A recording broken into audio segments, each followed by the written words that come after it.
Hey YouTube, it's Valerie with Money Mindset Coach, and I would like to talk this time about, I guess it just bothers me when I hear about the huge amounts that cars are going for. 40, 50, 60,000. Some trucks can be like 100,000. It's kind of crazy. But before I get started, the dress that I'm wearing, I bought this for my oldest son's wedding. It is a Oscar de la Renta, the most expensive dress I have ever bought in my life. I bought it at David's Bridal. It is beautiful. I really love this dress, but of all the things that I have worn while I've been doing these videos, I hadn't worn this yet. So I kind of wanted to wear it. So anyway, that's why I look like I'm so dressed up. I haven't worn it since I got married, so it's been a while. But anyway, I researched this, and when it comes to car loans, the average length of a car loan is 69 months. For new cars, 70 months for used cars, which really kind of surprised me. I didn't expect that. But the average length can vary. It can go up to 96 months. Who wants to pay for a car for 96 months? I don't get that. Now, the average interest rate for a car loan in July, the end of July, was 9.56%. That's pretty high, I think. However, interest rates can vary, depending. It's going to depend on the credit score, the lender, the amount borrowed, the length of the loan, the economic conditions. So there's a lot that goes into that. But my advice has always been, and this is what I've always done, is when you go into the dealership, have your financing already. So if you're going to a dealership to buy a car, you're not in that finance office sitting there while they're out of the room and then they come back and they're telling you this, that, and the next thing. You don't want to be at the mercy of that guy in the finance office. If you already have your loan taken care of with somebody else, especially a credit union's really good. It goes much better at the dealership because people can be very, very intimidated by the dealership. But what I didn't understand is that I knew subprime and I knew prime, but I didn't know that the top they called super prime. I hadn't heard that before. But super prime is anywhere from your credit score being 781 to 850. And your interest rate is, because you've got such a high credit score, it could be anywhere from 5.38 to 6.80%. Obviously, the better the credit score, the lower the interest rate. Prime is anywhere from 661 to 780. And your interest rate would be anywhere from 6.89 to 9.04%. Oh, that's interesting. Okay, there's a near prime. I hadn't heard of near prime either. 601 to 660. Your interest rate could be anywhere between 9.62 and 13.72%. And then we have good old subprime. which doesn't make sense when they talk about subprime, because now subprime, the interest rate is right. Yeah, the interest rate is right. Or the credit score itself, 501 to 600, that is really low. Basically, your interest rate would start at almost 13% and go up from there. That's going to be really expensive. The average transaction price of a new car in the United States is $48,644, which is a 0.6% decrease from the previous year. It's down from 48,516, but still 15.5% higher than March of 2021. So we still have a ways to go. Okay, a new car can lose 10 to 20% of its value as soon as you drive it off the lot, because it's not considered new anymore. It's used. And it will continue to depreciate over time. The first year, a new car can lose 10 to 25%. So basically, it's 10 to 20% just driving it off the lot. You might lose another 5%, but you've already lost most of the depreciation just driving it off the lot. And I've never quite understood that. It's like, to me, it's like the minute that you drive it off the lot, all of a sudden it's worth so much less. That doesn't make sense to me. I still don't think that's right. I could see at the end of that first year it depreciating that much. But the minute that you drive it off the lot, I've never agreed with that. I never have. But, that is what they say. And they've said that for a long time, but I've never agreed with it. Oh, wait. I missed one. Okay. After 3 years, a car can lose 46% of its value. So almost half of the value of the car is gone in 3 years. That's why I really think that back when I bought my first new car back in 1978, you couldn't get a loan for longer than 3 years. They didn't want you to have a loan longer than that because your car was worth half what it was when you paid for it. So who wants to pay longer? That's not a good thing.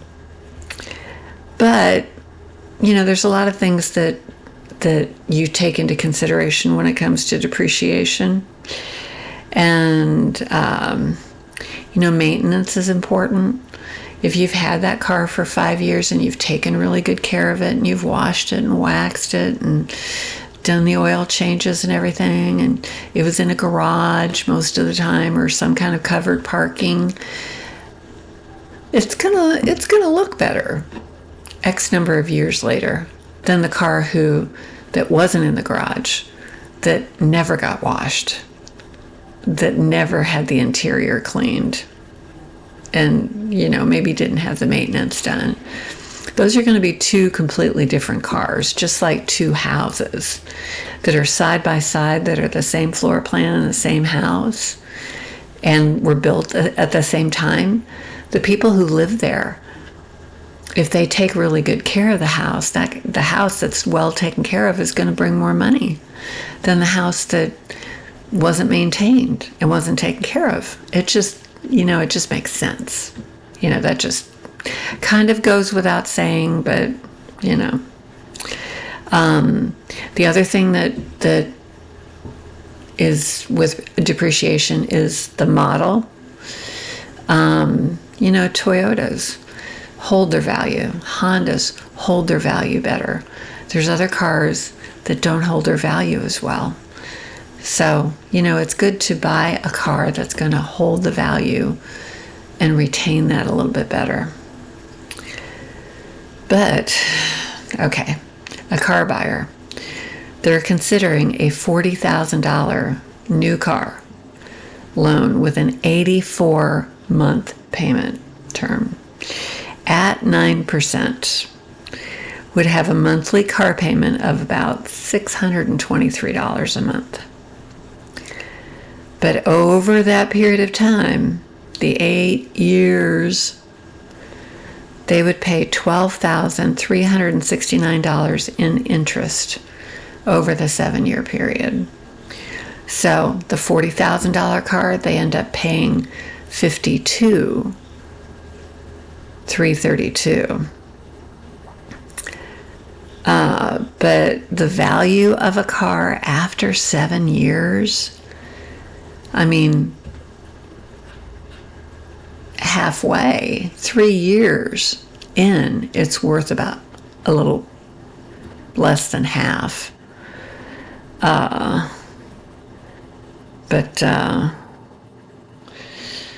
it's just, oh my gosh. Oh yeah, this was interesting. I think I did this on ChatGPT. I've really been loving that lately. It's been kind of fun. Okay, year one, $40,000 car. At the end of that first year, it's worth $32,800. Second year, it loses some more depreciation. It's worth $26,696. Year three, it's worth $21,090.72. Year four, $17,294.39. Year five, it's worth $14,180.40. Year six, $11,619.93. Year seven, $11,000. Oh no, it's okay. By that last year, if you still have this car, it's worth $9,526.34. And at the end of that 7 years, you've paid $52,000 for a car that's now worth $9,526. Doesn't make sense.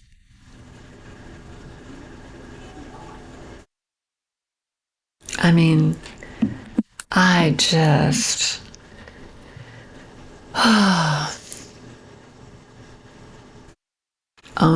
buying a car, paying that kind of money, it just makes no financial sense. If you take that money, that's $623, and for 8 years, put it into an IRA, it could be worth so much, especially if you're in your 20s or your 30s. You put that into an IRA, your 401k, it's amazing how much money you would have. And then even if you put in $623 for 8 years religiously every month, just like making a car payment, but you pay it to yourself. And then you stop at 8 years and you never put any more money. That money that's in there is still going to do compound interest. That money will still be making money, even if you don't put any more into it. So when someone has a really big car payment, and the average car payment now is, that was the one thing I didn't figure how much that is. But I'm thinking,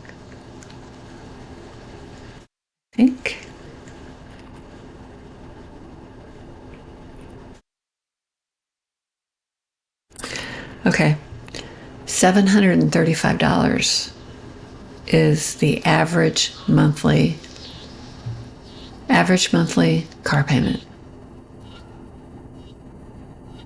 It's huge. The most, I think when I was married, the most that we had going out in car payments, I think was probably $500, but that was on 2 cars. I think it was $550. Yeah, because we had a minivan that we had a payment of $350, and then we had a car that had a $200 payment. So yeah, we had $550 going out. You know, that's crazy. That was a lot for us back then in the 90s. Oh yeah. That was a lot. That was a lot of money. We were shelling out more. We were shelling out more for car payments than we were our mortgage payment. Yeah. Yeah. But anyway, save up money if you can to buy a car. There is a way to do it, and I've talked about it in other videos, and Dave Ramsey, this is his way of doing it, but it is possible. You basically, I think I can go through this pretty fast. Okay. You want to buy a $5,000 car. For 10 months, you put $500 aside. Yeah, for 10 months, you have $5,000. You go buy a $5,000 car for cash. You don't have a payment. Okay. Do the same thing again for another 10 months. You'll save another $5,000. Turn around, sell the car, sell the $5,000 car, because you've only had it for 10 months. So depreciation, it's already an old car. It's not going to depreciate that much more. Then you have $10,000. You go buy a $10,000 car. $10,000 car might do fine for you. But what if you want a $15,000 car? You do the same thing for 10 months. Save up another $5,000.